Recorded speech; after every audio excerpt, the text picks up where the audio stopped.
The idea of emanation implies that the eons are not separate entities brought into being from outside the monad. Instead, they are intrinsic expressions of the monad's very essence. They are, in a sense, what the monad is, rather than what the monad makes. This perspective elevates the eons to a level of profound divinity, making them extensions of the Supreme Being's own nature. Emanation suggests a continuous and dynamic flow of divine energy. Like a fountain endlessly springing forth, it's not a one-time act of creation, but an ongoing process of self-expression. This imagery emphasizes the living, vibrant, and ever-unfolding nature of the divine. The analogy of light from a source is particularly apt. Light emanates without diminishing the source, and each ray carries the qualities of the source. Similarly, the eons emanate from the monad without depleting its essence, and each eon embodies aspects of the monad's divinity. This analogy also helps to explain how something perfect can create something imperfect. Light can travel through a dirty window and appear dim or distorted, but the source of the light is still pure. Traditional creation myths often describe a god creating the universe ex nihilo, from nothing. This implies a separation between the creator and the created, a power dynamic where the creator is wholly transcendent. Gnostic emanation, in contrast, suggests a more intimate and interconnected relationship between the monad and the eons. The concept of creation ex nihilo raises the problem of evil. If a perfect God created the universe, why does it contain imperfection and suffering? Gnostic emanation offers a different perspective. The material world, with its flaws, is seen as a result of a disruption in the emanation process, a fall from the Pleroma, rather than a direct creation of the monad. This helps to explain the presence of evil without attributing it directly to the Supreme Being. In Gnostic thought, the material world is often considered a flawed or illusory realm, a shadow of the true reality of the Pleroma. Because the material world is a result of a disruption and not direct creation, it is therefore seen as a deviation from the divine plan. Gnosticism places a strong emphasis on spiritual reality, on the inner world of the psyche, and on the pursuit of Gnosis. The concept of emanation reinforces this emphasis by highlighting the primacy of the spiritual realm and the derivative nature of the material world. The attributes represented by the eons are not mere abstract concepts. They are personified as divine beings. This personification allows for a more intimate and relatable understanding of the monad's qualities. It transforms abstract principles into living, dynamic forces within the divine realm.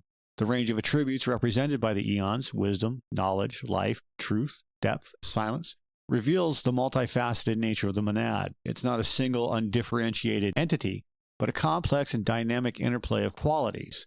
This spectrum allows for a richer, more nuanced understanding of the divine. The eons act as a bridge between the transcendent, unknowable monad and the lower realms of existence. They are the channels through which divine influence flows, making the monad's qualities accessible to those seeking Gnosis. They are the steps that allow for interaction between the unknowable and knowable. The attributes represented by the eons are not static or isolated. They interact with each other in complex ways, forming relationships and hierarchies within the Pleroma. And this dynamic interplay creates a living and evolving divine reality. Gnosticism recognizes the limitation of human understanding when it comes to comprehending the absolute nature of the monad. The monad is considered beyond all human concepts and categories. Human language and thought is insufficient to grasp such a being. The eons serve as revelations, making aspects of the monad's nature accessible to those who seek spiritual knowledge.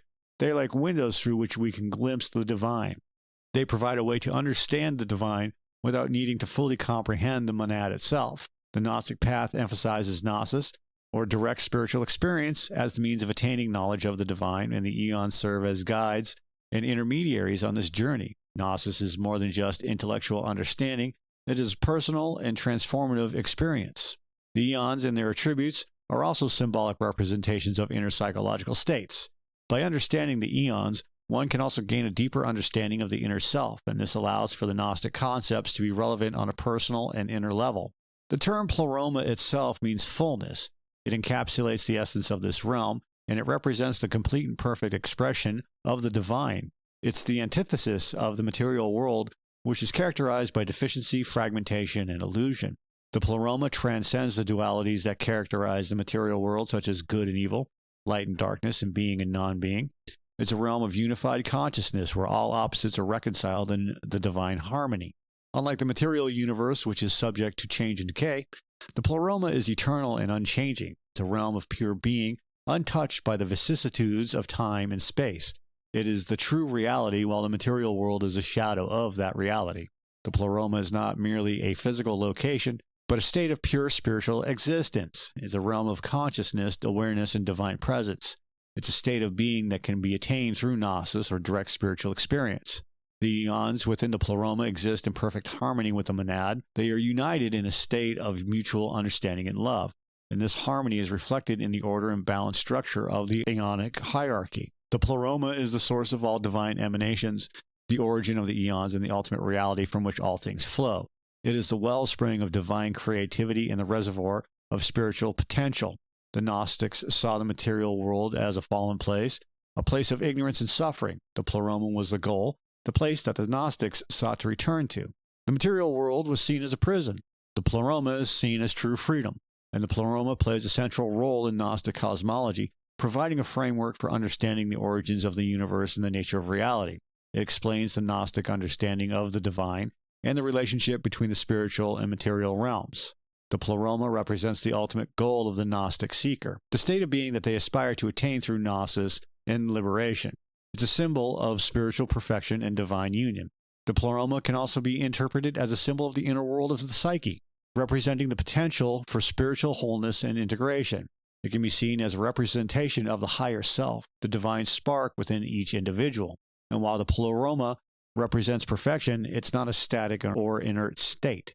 The Eons engage in active and dynamic interactions, contributing to the ongoing unfolding of the divine reality. This dynamism reflects the Gnostic understanding of the divine as a living, evolving process rather than a fixed and unchanging entity. The Eons are not isolated entities. They are interconnected and interdependent. Their relationships are characterized by mutual influence and exchange. Their interdependence creates a complex web of interactions where each Eon plays a vital role in the overall harmony and balance of the Pleroma. The interactions between the Eons contribute to the unfolding of the divine drama, the narrative of the cosmos and the origins of existence. This drama often involves the actions of Sophia and their consequences, which lead to the creation of the material world and the Gnostic quest for liberation. While the Pleroma is a realm of harmony, the interactions among the Eons can also involve elements of conflict or tension, particularly in the context of Sophia's actions. These conflicts are ultimately resolved within the divine order, contributing to the overall unfolding of the cosmic narrative. The concept of the Syzygies, the pairing of male and female Eons, provides a model of dynamic balance and completion within the Pleroma. These pairings represent the integration of complementary forces, creating a state of wholeness and equilibrium. The Syzygies also symbolize the generative and creative forces within the divine realm. The pairing of male and female Eons can be seen as a form of divine procreation, leading to the emanation of further Eons. This generative aspect contributes to the unfolding of the Eonic hierarchy and the manifestation of the monad's attributes. Syzygies represent the reconciliation of opposites, the integration of duality within the divine unity. And this concept reflects the Gnostic understanding that the divine encompasses both male and female aspects, both light and darkness, and that true wholeness requires the integration of these opposing forces. Beyond their cosmological significance, Syzygies can also be interpreted as symbolic representations of inner psychological dynamics. They can represent the integration of the anima and the animus, the feminine and masculine aspects of the psyche, which is a crucial aspect of Jungian individuation. The monad, by its very nature, is considered utterly transcendent and unknowable. It is beyond all human comprehension and language, and the Eons, as emanations of the monad, serve as bridges, making the divine accessible to those seeking Gnosis. They provide a way to connect with the divine without needing to directly grasp the incomprehensible essence of the monad. The Eons act as channels through which divine influence flows from the Pleroma to the lower realms of existence, including the material world. This flow of influence is not a direct intervention by the monad, but rather a gradual unfolding of divine energy through the Aeonic hierarchy. The Eons represent a gradual revelation of the divine, a step-by-step process of making the monad's attributes known. Each Eon embodies a specific quality or principle of the monad, allowing for a multifaceted understanding of the divine nature. The Eons can also be seen as a buffer, protecting the lower realms from the overwhelming intensity of direct contact with the monad. The sheer power of the monad would be too much for the material world to handle, so the Eons temper and mediate that power. The Eonic hierarchy can be viewed as a series of steps or stages on the path to Gnosis.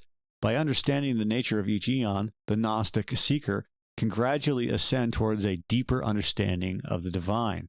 This is a path of inner understanding rather than a physical journey. The Eons make the unknowable aspects of the divine partially knowable, translating abstract concepts into comprehensible forms. They give form to the formless, allowing for a relationship with the divine. The Eons also serve as a symbolic representation of inner psychological states and spiritual principles. By meditating on the Eons, the Gnostic can gain insight into their own inner world and their connection to the divine. They are tools for introspection as well as being cosmic beings. Ultimately, the goal of the Gnostic is to attain Gnosis, or direct spiritual experience of the divine. The Eons serve as guides and intermediaries on this journey, helping the seeker to navigate the complexities of the spiritual realm. They are the helpers on the path to enlightenment.